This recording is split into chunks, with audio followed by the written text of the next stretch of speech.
Et bonjour, bienvenue. Nous sommes en live pour cette rencontre aujourd'hui avec Céline et moi-même, que j'ai eu l'élan, l'envie d'inviter pour parler d'un sujet qui me tient bien à cœur. Et si l'amour était la clé? Je vais en donner plus d'explications dans une minute. Bienvenue aux participants, participantes et à tous ceux qui regarderont en replay. Je vous invite à laisser le micro et la vidéo coupée et à poser vos questions dans le chat et on prendra le temps d'y répondre plutôt sur la fin. Voilà. Je pense qu'on va démarrer, même si, il y a d'autres personnes qui nous rejoindront au fur et à mesure. Et du coup, je vais parler juste un petit intro sur sur cette thématique et si l'amour était la clé. En fait, l'élan de faire ce live aujourd'hui est venu d'un petit commentaire que j'ai mis sur une publication de Céline que je trouvais très intéressante et auquel tu as répondu en me disant, ah ben oui, il y aurait tellement à dire. Et je dis, mais oui, tellement à dire si on en parlait. Et puis moi, je suis une femme de réseau, j'aime rencontrer des nouvelles personnes. Donc bah, Céline, je te découvre un petit peu aujourd'hui, j'allais dire ce soir, non, c'est ce midi, à travers ce live. Voilà, parce que je sentis toute la richesse de nos expériences qui sont à la fois en parallèle et aussi avec des regards différents, toi, dans ton côté artiste peintre, moi plus artiste musicienne, et puis dans notre côté guide, femme médecine, etc. Je vais te laisser te présenter, comme ça tu nous en dire plus sur qui tu es, puis je me présenterai juste après. Avec plaisir. Déjà, merci beaucoup, Alix, pour ton invitation. Je suis très heureuse de faire ce live aujourd'hui avec toi et avec vous. Bienvenue à tous, à toutes. Ouais, le sujet est hyper vaste et tellement intéressant. Je suis ravie, vraiment ravie d'en parler. Euh, c'est toujours un peu difficile de mettre des étiquettes et des noms, mais pour faire simple, effectivement, je suis artiste dans l'âme. Alors, pas forcément de manière professionnelle, parce qu'en fait, mon métier et ma profession, c'est art thérapeute. Je suis accompagnante donc par l'art, dans la thérapie, le cheminement thérapeutique, le mieux-être, la connaissance de soi. Ça m'a aussi amenée en devenant entrepreneur, parce que je suis devenue plus qu'auto-entrepreneur, puisque j'ai créé ma propre approche qui est l'art-thérapie holistique, que j'enseigne dans le cadre de l'école Dessine Wine Rose que j'ai créée aussi. Donc ça m'a amené de auto-entreprise à devenir entrepreneur et c'est vraiment toute une autre dimension. Et donc pour grandir dans cette posture, place d'entrepreneur dans laquelle vraiment je débute, eh bien, ça m'a aussi amené à beaucoup me transformer. Encore une fois, je dis ça avec beaucoup d'humilité parce que je suis au début du chemin. Et, euh, et donc, je propose aussi moi-même des accompagnements de coaching et de mentorat pour les auto-entrepreneurs. Donc voilà, aujourd'hui, je peux te dire ces trois différentes casquettes: d'être artiste, inspirée et intuitive, d'être art thérapeute holistique et également coach et mentor j'aime bien dire, pour les artisans du nouveau monde. Voilà, à toi, Alix. Merci Céline pour ton partage et ta présentation. Et donc bah, moi aussi, on va dire, j'ai à peu près les mêmes, dans ce holistique, je te rejoins. Avec moi, ma casquette d'entrée, c'est le côté thérapeute. D'abord thérapeute et traductrice du corps, puisque ma formation initiale, c'est ostéopathe. Et du coup, bah, depuis cet endroit-là, j'ai découvert toutes, toutes les mémoires, en fait, tout ce que le corps gardait en mémoire. Et ça m'a invité très fort, par un chemin d'abord personnel, à aller voir les causes, en fait, derrière les douleurs. Et donc à transformer ma pratique pour vraiment être dans une approche thérapeutique. Euh, et de là, il y a eu pas mal de rencontres et autres, et beaucoup d'autres formations, prof de yoga, etc.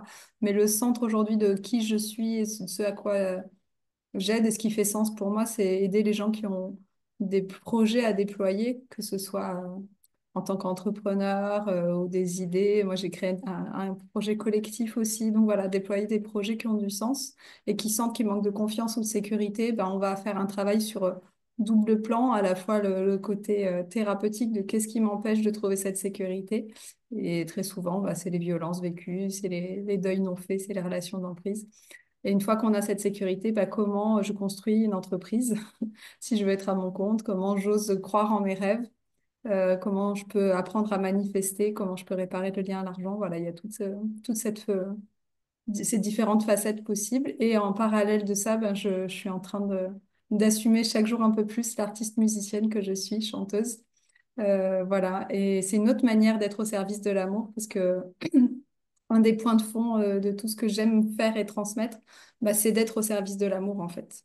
Et du coup, que ce soit le collectif que j'ai créé qui s'appelle Naître à soi, que ce soit dans les accompagnements, on a échangé tout à l'heure avec Céline, être au service de l'amour, c'est aussi être connecté à la foi. Euh, et au divin, il y a quelque chose de plus grand, à ce qu'on honore en fait en nous. Et donc, moi, j'ai cette même mission d'aider les personnes qui sentent qu'elles ont quelque chose à offrir au monde, ben, de le reconnaître et de pouvoir oser le faire. Voilà, pour résumer. Ouais, et ça me fait plaisir, ça me touche que tu parles d'amour parce que justement, moi, quand j'ai créé mon approche, ça partait de ce principe-là, quand en fait, l'amour est la plus haute énergie de guérison. Il y a rien en fait qui peut résister à l'amour.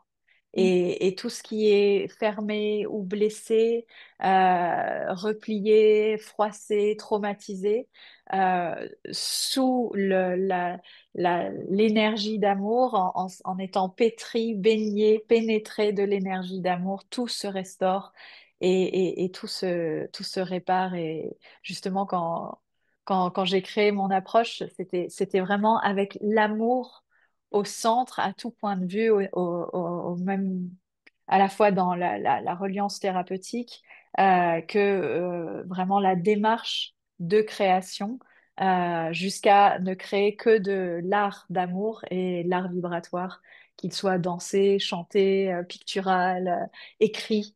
L'art vibratoire, c'est l'art qui est pur amour, en fait. Donc, c'est vraiment un sujet, et encore merci à Alix de nous permettre aujourd'hui d'en parler parce que on a ce très gros point commun toutes les deux, que, que l'amour est au cœur de notre approche, de notre moteur. Et voilà pourquoi on est là aujourd'hui pour vous en parler un petit peu plus en détail. Et j'ai envie de dire avec cette humilité que ben, ça fait partie des sujets qu'on va aborder aujourd'hui. On peut vouloir être au service de l'amour et pas forcément y être. C'est tout un chemin d'alignement intérieur et de justesse qui est jamais fini d'être marché. Donc voilà, avec cette conscience-là, j'aime beaucoup, dans le livre de Laurent Hugueli, il dit, l'intention est juste, mais le cœur n'est pas pur. Voilà, il peut y avoir Mm. ça aussi. C'est tout un chemin d'aller clarifier ça. Et c'est la première chose que je voulais partager dans ce live aujourd'hui. C'est le constat, en fait. Pourquoi est-ce qu'on vient parler d'amour? Parce que finalement, aujourd'hui, quand on est un peu dans ce domaine de l'entrepreneuriat, etc., toi comme moi, on est sur ce sujet de la question de l'abondance et qui vient rapidement parler du manque. Et il y Ouais. a tout euh, du marketing sur tout ça en permanence où on nous dit comment gagner plus et comment avoir plus de succès, comment avoir plus de reconnaissance. Et puis les gens ils viennent nous voir parce qu'ils ont besoin de ça, etc. Et est-ce qu'on peut arrêter la dispersion extérieure pour revenir à l'essence première en fait derrière? Le constat en fait que derrière tous ces manques, bah, il y a peut-être autre chose. Euh, Moi, je voulais partager spécifiquement là-dessus. Euh, sur le fait de cette notion ouais, vraiment, le, comment on peut, de manière générale, en fait, c'est ma manière de travailler. J'aime bien, au-delà des problématiques qui sont déposées, aller voir ce qu'il y a derrière. Et du coup, je pense que toi, comme moi, dans ta pratique, quand les gens viennent me dire, ah, j'ai un problème avec l'argent, etc., puis dans le travail de fond corporel, hein, moi je passe par l'accès du corps, Ce qui émerge finalement derrière, c'est toujours un problème d'estime de soi, de reconnaissance de sa valeur, de j'ai pas été aimé, j'ai été abandonné. Et en fait, c'est en réparant ces vraies causes derrière que on peut réouvrir à recevoir, à accueillir, à se laisser traverser par cette énergie qui est l'argent, mais qui peut être aussi l'amour en fait. Voilà, je pense que tu vas donner d'autres exemples qui vont aller dans ce sens-là. On va tisser ensemble. Mm. Mais en tout cas, c'était ça que je voulais partager hein, en priorité sur ce constat-là. Oui, et la fois où tu es venu vers moi, c'est justement parce que je partageais quelque chose qui disait on peut vouloir plus, plus d'amour, d'amis, d'argent, plus de succès, plus. Enfin, voilà, on peut être nombreux à vouloir des choses, mais en fait, est-ce qu'on est prêt à les accueillir? Est-ce qu'on est capable d'accueillir finalement toutes ces différentes formes d'amour? Puisque tu parles d'argent. L'argent, c'est une forme d'amour. Enfin, comme tout, c'est une énergie et suivant où on met le curseur, il y a deux polarités, négatives, positives, mais c'est comme un moyen et puis ça dépend ce qu'on en fait en fait. Mais c'est une forme d'abondance et toute abondance vient de la seule et unique source d'origine qui est l'amour. L'amour est à l'origine de absolument toute création. Et c'est que l'amour qui permet à la vie d'être et à toute création de se manifester, de se créer. Donc, du coup, se poser la question de, OK, je veux tout ça, mais est-ce que je peux l'accueillir? Toi, tu passes par le corps et tu vois que, en fait, entre le désir des gens et ce qu'ils sont prêts à accueillir, bah, il y a des blocages internes dans la mémoire cellulaire et tout ça. Moi, je vais passer plus par l'inconscient. Euh, mais c'est le fait que, en fait, on peut vouloir des choses consciemment et inconsciemment, ou dans la mémoire cellulaire, dans notre corps et donc dans nos vibrations, ce sont littéralement des messages opposés qui sont en fréquence. Moi, je veux consciemment et en fait, tout mon système est en train de dire non, surtout pas, surtout pas, surtout pas. Et là, bah, c'est normal, il se passe rien parce que l'univers, qui est un algorithme fréquentiel, va entendre et se mettre, toujours nous donner raison et va se mettre au diapason de nos fréquences, pas uniquement de ce qu'on veut pour notre vision board 2026, quoi. Et donc, c'est ça qui est intéressant de voir, c'est finalement, qu'est-ce que moi, concrètement, je vibre et qu'est-ce que dit voilà, ma somme d'énergie au-delà de ce que je veux, quoi. Ouais, c'est très juste ce que tu dis et ce que tu décris entre je veux, j'appelle, je désire et puis il y a tout qui résiste à l'intérieur. C'est une forme de dissociation. Et en Mm. fait, cette dissociation-là, pour moi, qui suis spécialiste des victimes de violences sexuelles et de violences en général, c'est ce qu'on trouve ensuite au traumatisme, en fait. Et c'est dans ces traumatismes, justement, souvent qu'on a ces pertes d'estime, de confiance en soi, de conscience de sa valeur, et d'amour pour soi. Du coup, c'est intéressant. Je travaille pas mal autour de la manifestation, justement. Et cette notion de, ben, tant qu'il y a une part de moi qui est en survie, du coup, je suis pas dans l'accueil et l'ouverture. Je suis dans la protection et la fermeture. Voilà, cette dissociation-là, elle se joue aussi à cet endroit-là. Est-ce... Ouais, tout à fait. Et justement, tu voulais qu'on donne un peu des exemples personnels. Moi, j'ai un exemple personnel à donner qui est la rencontre de l'homme de ma vie et de mon chéri, où entre le moment où je l'ai rencontré et où on a démarré notre vie ensemble dans cette incarnation et le moment où je me suis séparée de mon précédent compagnon, il s'est passé 8 ans. Et en fait, je me suis séparée de mon précédent compagnon parce que j'avais eu le flash que en fait, ça pouvait pas être lui, l'homme de ma vie. Et donc, en fait, bah, il était intègre comme je suis, il n'était pas question que je passe plus d'une journée avec lui à partir du moment où j'avais cette certitude que ça serait pas lui. Et donc après, je me suis mise dans cette espèce de quête de trouver l'homme de ma vie. Et, et je savais qu'il existait. Tu parlais de foi, là j'en étais certaine. Et dans cette longue traversée du désert, évidemment, personne ne sera surpris, ben, je suis allée à la rencontre de moi-même. Euh, mais dans tout ce que j'ai découvert et dans tout ce que j'ai trouvé, j'ai surtout, par rapport à ce thème-là, pris conscience que, alors que je croyais ardemment désirer rencontrer l'amour, en fait, c'était ma plus grande peur. Et tout mon personnage disait non, non, non, parce que ça me mettait, si je rencontrais cette personne que j'allais aimer inconditionnellement de tout mon être et qui allait m'aimer de la même manière, alors elle allait devenir exceptionnelle. Elle allait devenir beaucoup plus importante que toutes les autres.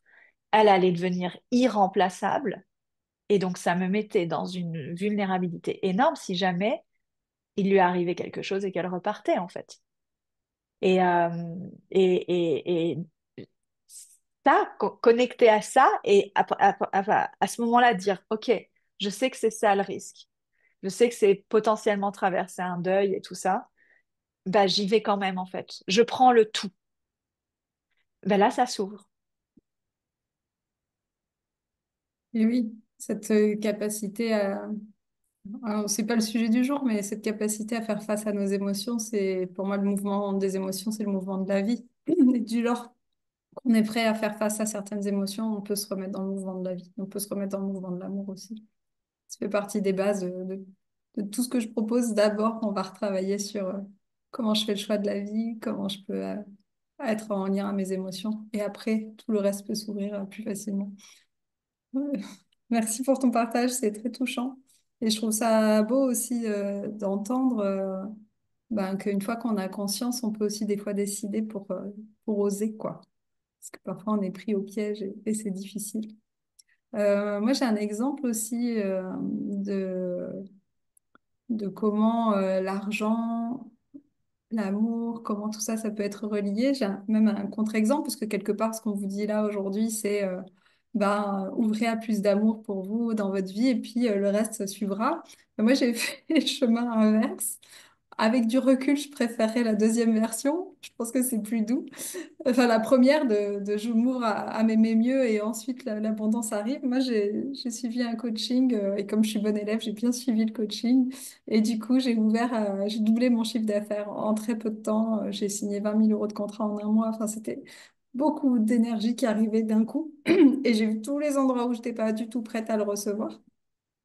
Avec un saboteur terrible qui est remonté à la surface, qui m'a dit pour qui tu te prends, et puis tu vas pas y arriver, et puis tu vas te planter. Waouh, le mouvement intérieur était hyper intense. Heureusement, je suis bien accompagnée en thérapie, donc j'ai pu canaliser tout ça, aller voir tous les endroits où la conscience de ma valeur, où les dénigrements, etc., tout ce que j'avais vécu qui m'empêchait de m'aimer et de recevoir.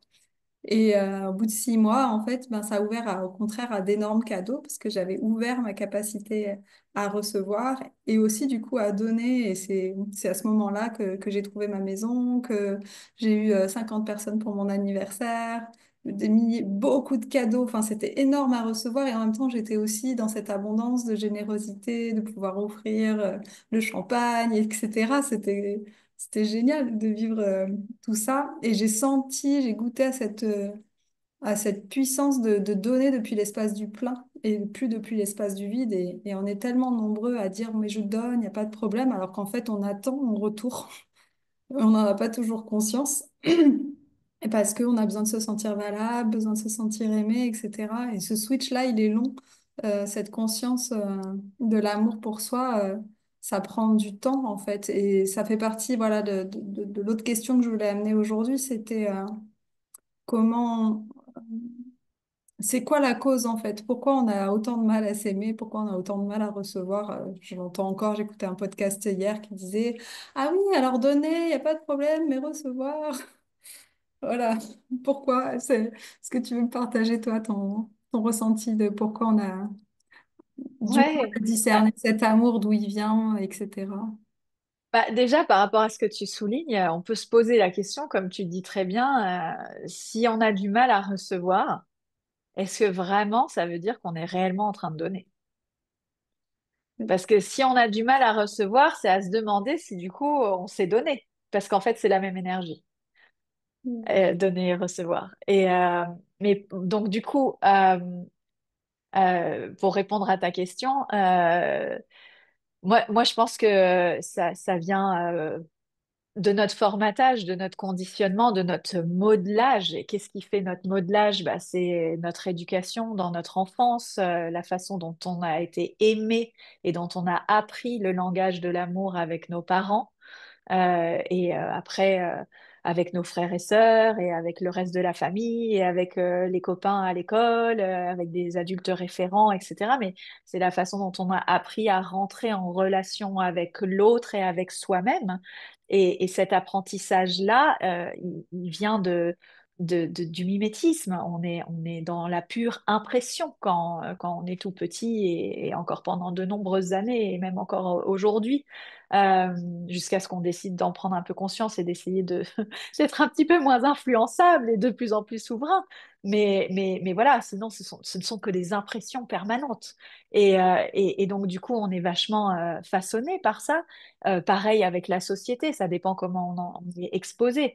Est-ce qu'on regarde 4 heures de télé par jour, on est collé au smartphone, enfin même pour moi qui suis née au début des années 80, il y avait pas les smartphones et tout, mais il y avait quand même déjà la télé, il y avait de la publicité. Et en fait, ça dépend de notre exposition à ça, ou est-ce qu'on a un mode de vie dans la nature très retiré. Tout dépend en fait de notre culture familiale, de notre culture je sais pas, religieuse, etc., du pays dans lequel on vit. Enfin, tout ça, ça nous conditionne. Et donc, ça nous apprend le langage de l'amour. Ça nous apprend ce qu'est l'amour. Déjà, de base, on va dire que pour moi, ça, c'est un peu les fondations. Et puis après, bah, il y a les expériences. Les expériences, bah, bien sûr, les premières, je peux me répéter, mais on les vit dans notre famille, dans des relations intimes qui sont censées être des relations d'amour bienveillantes, de soins d'empathie, quoi. Et donc, tout ça peut être complètement à l'envers, voire carrément maltraitant donc destructeurs. Mais nos expériences, c'est ça qui fait qu'on en tire une conclusion. C'est-à-dire que notre conscience divine, une expérience reste une expérience, ça s'arrête là. Il n'y a pas de conclusion pour notre conscience divine. Euh, pour notre ego, surtout si l'expérience est désagréable, mais il va tirer des conclusions aussi si l'expérience est agréable, parce que notre ego, il va vouloir ne vivre que des expériences agréables et éviter à tout prix, voire exterminer les expériences désagréables, les réduire à néant. Donc du coup, il va toujours tirer des conclusions, notre ego. C'est un système qui fonctionne comme un ordinateur.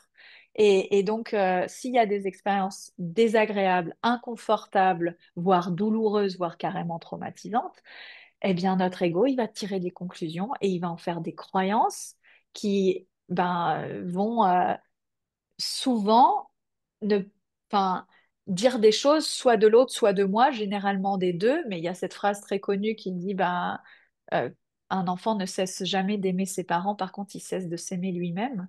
Et c'est complètement vrai et ça marche pas seulement pour les enfants, en fait. Euh, c'est qu'en fait, l'ego va laisser les expériences le définir. Et donc, à chaque fois qu'il y a des expériences qui sont douloureuses, l'ego va en conclure qu'il n'est pas digne, qu'il n'est pas méritant, que du coup, ceci ou cela n'est pas pour lui. Et toujours sous le prisme en plus de blessures, quoi, les fameuses 5 blessures de l'âme que Lise Bourbeau a rendues très connues. Mais toujours sous ce prisme-là, alors que du point de vue de la conscience divine, euh, ben, il y a pas d'interprétation tellement à avoir. Et s'il y en a une, elle est du point de vue de l'abondance, avoir le verre à moitié plein. Et donc, c'est qu'il y a un cadeau dans cette expérience. Et quel peut-il être? Donc, c'est un cheminement complètement différent de ce que nous, les humains, on fait. Et c'est une rééducation.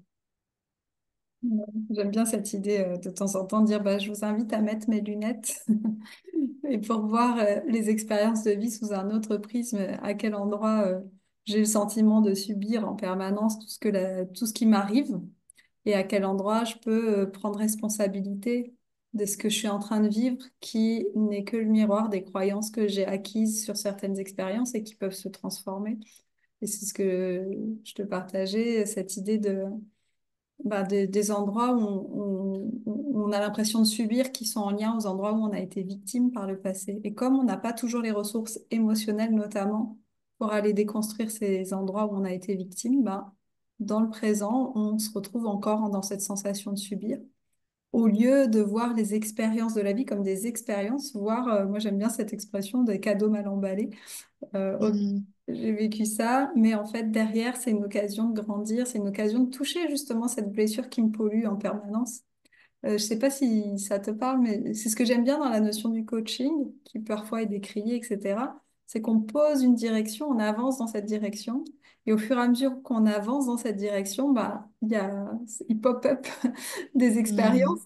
qui viennent nous montrer ce qui nous freinait justement. Et tant qu'on n'avance pas, bah, on est dans l'illusion que c'est autre chose qui nous gêne ou je sais pas quoi, on se raconte des histoires. Et donc voilà, le passage à l'action du coaching, il est hyper intéressant pour ça, à condition d'être capable de reprendre responsabilité et d'aller voir ce qu'il y a derrière. Mm. Est-ce Euh, que tu peux développer un peu plus la capacité émotionnelle à aller voir justement, à changer de regard? Parce que ça, je pense que ça peut intéresser les gens qui écoutent d'en savoir un peu plus. oui, ça fait partie des choses vraiment fondamentales. De la même manière que parfois on a la croyance qu'on a toujours été aimé, que tout s'est bien passé dans notre enfance, etc. Et j'y reviendrai, bah, c'est pas si simple. Et ben c'est la même chose parfois, j'entends des femmes qui me disent non, mais moi j'ai pas de problème avec mes émotions parce qu'elles ont les larmes aux yeux facilement. Mais en fait, c'est la différence entre je plonge dans mes émotions en profondeur et je vais vider le fond du seau sur des choses extrêmement douloureuses, ou alors je ne mets jamais en place les conditions suffisantes pour être suffisamment en sécurité et aller toucher ces vraies blessures. Et en parallèle, bah, du coup, mes émotions, elles vont déborder pour un oui, pour un non, devant un film, devant... Voilà. On a l'impression d'être connecté à ces émotions, notamment la tristesse, puisqu'elle s'exprime, elle se montre, ou la colère qui part en éclats. Et en réalité, il y a comme une déconnexion du corps, une dissociation dans le mental. On réfléchit, on Ouais. analyse et on a du mal à descendre et à plonger. Et j'ai tendance à résumer cette histoire avec, bah, comme je disais tout à l'heure, emotion, motion, c'est le mouvement de la vie. Oui. Et ben, pour pouvoir accueillir ces émotions, il faut être au clair du choix de la vie. Et tant qu'on a un Mhm. doute de si je plonge, est-ce que je vais pousser au fond de la piscine pour sortir la tête de l'eau? Ou est-ce que je vais me laisser mourir? Ben, on ne va pas ouvrir ces portes-là. Donc, on rencontre pas les bons thérapeutes. On va pas, on va dire, ah non, mais moi, je peux pleurer, mais toute seule, je veux surtout pas qu'il y ait quelqu'un qui me voit. Mais du coup, on s'empêche ce mouvement de transformation parce que parfois, il y a besoin d'être consolé, contenu, soutenu pour toucher cette profondeur-là, quoi, justement. Ouais, donc c'est à la fois une capacité à être dans une sécurité émotionnelle, en tout cas un espace sécure pour pouvoir les vivre, les rencontrer, les traverser et les exprimer. Mais en même temps, ce que tu disais, c'est qu'il y a aussi cette décision de vouloir concrètement transformer les choses. Et là, il y a un peu aussi ce que je disais en introduction, c'est qu'on peut dire consciemment, là, je veux ça, mais en fait, inconsciemment, qu'est-ce qui se passe vraiment? Et parfois, on peut vouloir bah, guérir, aller mieux, cesser d'être triste, sortir de ce burn-out, toute cette dépression, etc. Mais dans le fond, du fond, du fond, est-ce que vraiment toutes les parts de nous sont OK avec cette direction-là? Est-ce que toutes les parts de nous ont envie effectivement d'aller mieux ou en tout cas de tendre vers cette intention, cet objectif et donc cette nouvelle version de soi? Parce que quand on change, c'est une mutation. Il y a quelque chose de nous qui meurt, qu'on abandonne, qui ne sera plus jamais, et on va vers autre chose. Et on ne sait pas encore d'ailleurs tout à fait quoi, et ça peut faire un peu peur l'inconnu. Donc c'est ça aussi pour en revenir à notre sujet de s'ouvrir à l'amour, c'est que s'ouvrir à l'amour, ça demande quand même à un moment donné un saut dans le vide. Il y a une prise de risque parce qu'on ne sait pas la forme que ça prendra. Et c'est certainement pas le mental qui va ni le deviner, ni l'anticiper, ni le choisir. Et donc, du coup, s'ouvrir à l'amour, c'est vraiment une posture humble d'abandon. Les Anglais, ils disent surrender. C'est pas j'abandonne quelque chose sur le bas de la route. C'est je m'ouvre vraiment à ce que quelque chose me traverse et je ne sais pas vraiment quoi parce que mon mental, de toute façon, est beaucoup trop rikiki pour imaginer ce que ma conscience divine a prévu pour moi, ce que la vie veut de moi. Et donc, cette posture humble de se laisser traverser, elle est carrément flippante pour le mental et le mental égo, le mental inférieur. Pas du tout favorisée par nos sociétés qui te demandent d'avoir un CDI, d'être propriétaire de ton truc et d'avoir ta vie toute tracée pour les 35 prochaines années. Et donc, ben voilà, c'est déjà, faut quand même sortir du lot, quoi, être dans cette démarche-là. Et ce que tu décris, bah, c'est un acte de foi, en fait. Je pense que la vie veut le meilleur pour moi et je décide de sortir de là où je suis pour m'ouvrir à autre chose. Après, C'est ça.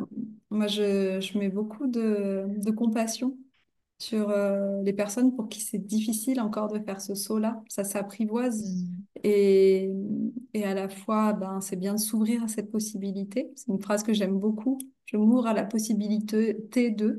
Et déjà, ça ouvre. Et ça permet ben, de faire les bonnes rencontres au bon moment, qui font que du coup, on va trouver les ressources extérieures avant d'avoir les ressources intérieures pour avancer dans cette direction-là.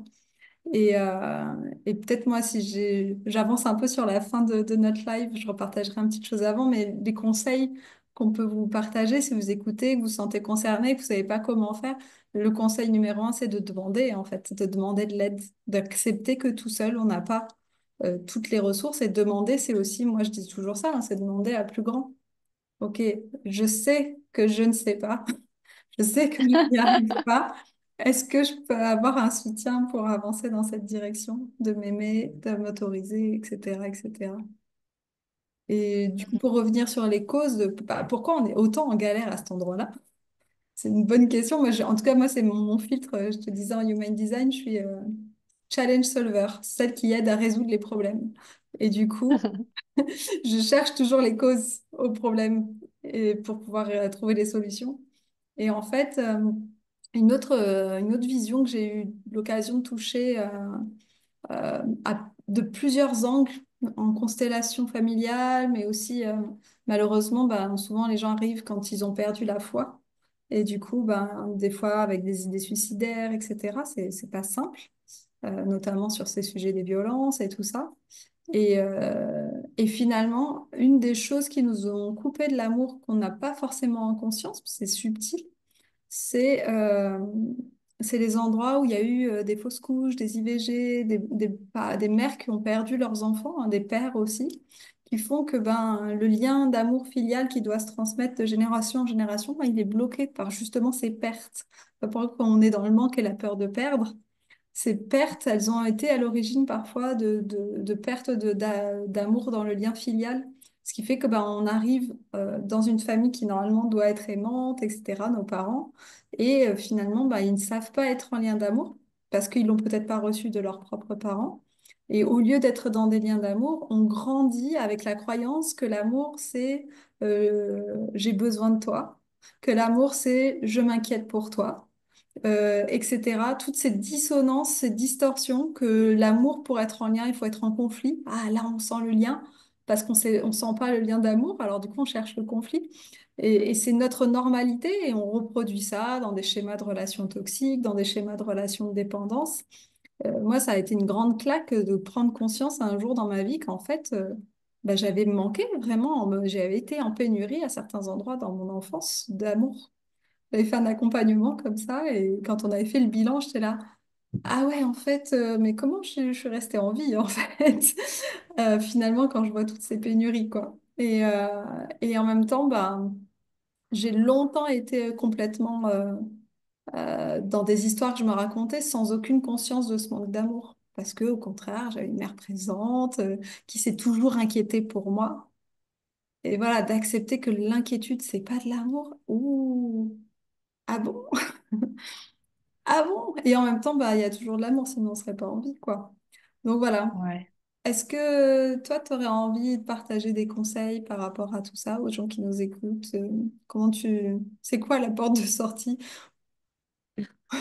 Bah écoute, moi c'est mon chemin et en plus j'en ai fait mon métier parce que en plus je pense pas qu'on Je pense pas qu'on ait envie de devenir thérapeute. Je pense qu'on le devient après des années de thérapie sur soi et que, en fait, c'est comme voilà, un chemin et on peut prendre éventuellement cette porte-là. Donc, moi, je suis devenue thérapeute après des années de thérapie et je suis encore toujours en thérapie. Je pense que je le serai jusqu'à la fin, pas parce que ma vie déraille, pas parce que, mais c'est parce qu'en fait, c'est comme juste un alignement. L'alignement, il est subtil, le déséquilibre arrive et puis on est tout le temps en train de grandir, d'évoluer, de s'expanser, de découvrir des nouvelles choses sur soi. Et donc c'est toujours bien, je trouve, d'avoir un espace avec quelqu'un de confiance, de compétent, de bienveillant,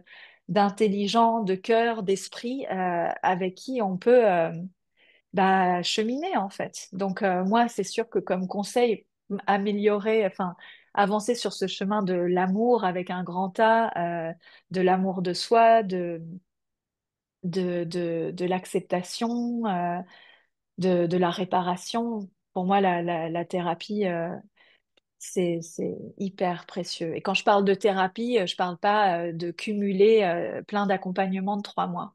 Je parle vraiment, on peut faire des trucs en plus et tout ça, mais pour moi, vraiment un cheminement, il est profond et du coup, c'est un engagement envers soi-même pendant de nombreuses années. Et c'est pour ça, moi, je le dis, je pense pas que je sortirai vraiment, enfin, j'en sais rien à 65 ans, tu vois, mais je pense pas que je sortirai vraiment un jour de ça parce que je trouve que ça nous permet tellement plus de paix intérieure, tellement plus de sérénité, de compréhension. C'est important de se comprendre soi-même, c'est important de se connaître et connaître. C'est naître avec soi-même, en fait. C'est accoucher de soi. Et je pense que être accompagné d'un thérapeute, c'est comme être accompagné d'une sage-femme. C'est quelqu'un qui nous aide à accoucher de nous-mêmes. C'est très beau ce que tu dis ça et ça me fait sourire parce que c'est le nom du collectif que j'ai créé qui s'appelle Naître à soi. Oui. Et en fait, c'est un collectif qui est là pour nourrir la conscience du sacré, nourrir sa foi, se rencontrer, échanger, partager, grandir ensemble. Et ce qui m'a beaucoup touchée dans l'expérience, une fois que ce collectif est né, justement à lui-même, c'est de voir dans les retours des gens que ben, non seulement ils avaient agrandi certaines capacités de perception, certaines manières de prier, mais surtout, ben, ça a agrandi la confiance en lien à l'autre. Et que finalement, ben, on est d'abord des individus de lien. Et du coup, ben, au-delà de la thérapie, qui est fondamentale, et oui, ça fait partie du conseil que je donnerais aussi, si tu sens, tu vois que tu galères à t'ouvrir à recevoir, c'est que peut-être il y a des endroits où tu as du mal à t'aimer, que tu n'arrives pas encore à le voir, et demande un soutien extérieur, en fait, qui ramène cette sécurité pour pouvoir entamer ces transformations. Et je préciserai, parce que ça, c'est ma déformation personnelle, un travail qui soit pas que dans le mental, mais qui ramène au corps et qui ramène aux émotions. Ouais. Il y a beaucoup de gens qui font de la psychologie et qui oublient de descendre au niveau émotionnel et au niveau corporel. Et donc, ça s'intègre pas de la même manière. Et aussi au niveau spirituel, parce qu'on est des êtres Ouais. dans cette globalité, quoi. C'est fondamental. Ah bah c'est fondamental, c'est indispensable en fait. Moi je ne crois pas à l'aboutissement heureux, enfin à vraiment des changements profonds avec uniquement une thérapie verbale. Enfin j'avoue, hein, je l'assume complètement, je n'y crois pas. Pour moi c'est en fait et même s'il fallait choisir, vaudrait mieux prendre qu'une thérapie corporelle et émotionnel parce qu'en fait tout est là, tout est inscrit à l'intérieur de nous. Ce qu'on fait en art-thérapie holistique, c'est principalement du corps et de l'inconscient en fait. Et c'est ça qui est génial, c'est que par le dessin, par la danse, par le chant, euh, par l'écriture, il y a tout plein de façons différentes de rentrer en lien avec nos croyances, avec nos émotions, avec nos traumas, avec tout notre système en fait, qui fait qu'on est ce qu'on est et qu'on n'est pas nous-mêmes. Parce que c'est quand même ça qu'il faut comprendre, c'est que où qu'on en soit, même là, aujourd'hui, enfin, moi j'ai tout à fait conscience que je ne suis pas encore moi-même. Et parce que être soi, et je pense que l'amour, il est là quand on est uniquement dans le donner-recevoir et quand on est dans l'amour pur, alors on n'est plus personne. On est l'amour, en fait. Et on est revenu à notre part divine. Et, et du coup, il y a plus d'identification, il y a plus de personnalité. On est en dévotion totale à l'amour et on est là pour servir. Alors, ça fait très sectaire, mais je pense que c'est quand même la réalité spirituelle de notre conscience. Elle est là pour servir l'amour avec un grand A et l'incarner. Et, et c'est long, mais on apprend. Un long chemin. Oui, et c'est très intéressant ce que tu dis, ça paraît sectaire. En fait, toutes les gourous, etc., dans les mots qu'ils utilisent sont souvent très justes. C'est la manière dont c'est utilisé.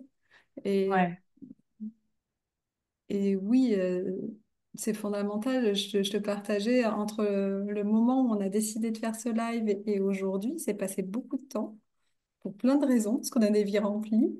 Et en fait, euh, et en fait, ça m'a fait faire tout un cheminement. Et notamment aux Danses de la Lune dont je te parlais, j'ai reçu un message tellement beau que du coup j'ai envie de partager et qui relie et qui rejoint exactement ce que tu partageais à l'instant. C'est quand je me reconnecte pleinement à mon droit de vivre, à toute ma puissance intérieure, je deviens une plume de l'aile de la vie. Je reviens mm, au service du collectif. Autant, à la danse de la lune, je suis au tambour. On est plusieurs à taper sur un gros tambour en même temps. Et j'ai vu pendant la danse toutes ces baguettes qui se levaient, qui descendaient. C'était toutes les plumes de l'aile qui faisaient cette danse qui puisse s'envoler. C'était tellement beau, voilà. Et tout d'un coup, le persona qui a besoin d'exister, il disparaît parce qu'on est au service du collectif. C'est vraiment aussi un message important. C'est le sujet du livre que je suis en train d'écrire sur comment faire naître des projets collectifs spirituels. Pour moi, ouais. c'est la base et le fond, hein. Voilà, le lien à l'autre, le lien à l'amour. Et tout ça vient être au service aussi les uns des autres. Mm. Superbe. Voilà. Superbe. Eh ben, merci beaucoup pour cette belle conclusion et cette phrase qui t'est descendue. Du coup, on vous mettra dans le partage, dans la bio de cette vidéo, les différents espaces où vous pouvez nous retrouver avec Alix. Donc, il y aura tous nos emails, nos adresses de site web, enfin nos contacts, Instagram, Facebook et tout ça. Et si vous avez des questions, n'hésitez pas à les poster en commentaire de cette vidéo et on vous répondra soit l'une, soit l'autre, soit les deux. Voilà. Un plaisir. Merci Céline d'avoir répondu à l'appel. Mm. Ça fait partie, hein, ce qu'on disait aussi, de cette sensation d'être au service où voilà, j'ai senti que c'était fort en fait cette rencontre-là aujourd'hui parce que c'est des Ouais. messages importants qui ont besoin d'être entendus. Et voilà, aujourd'hui, on s'est mis au service de ce qui doit être en faisant ce live aujourd'hui. Et donc, merci pour cette belle occasion. Mm. Merci d'avoir senti cet appel-là aussi, de t'être rendu disponible. Je suis très heureuse de ces partages. Et pareil, n'hésitez pas. C'est toujours très riche pour nous de pouvoir échanger en direct, en commentaire. Vous pouvez nous contacter sur Insta, par message. Voilà, tout est possible. Vous aurez tous les liens. Mm.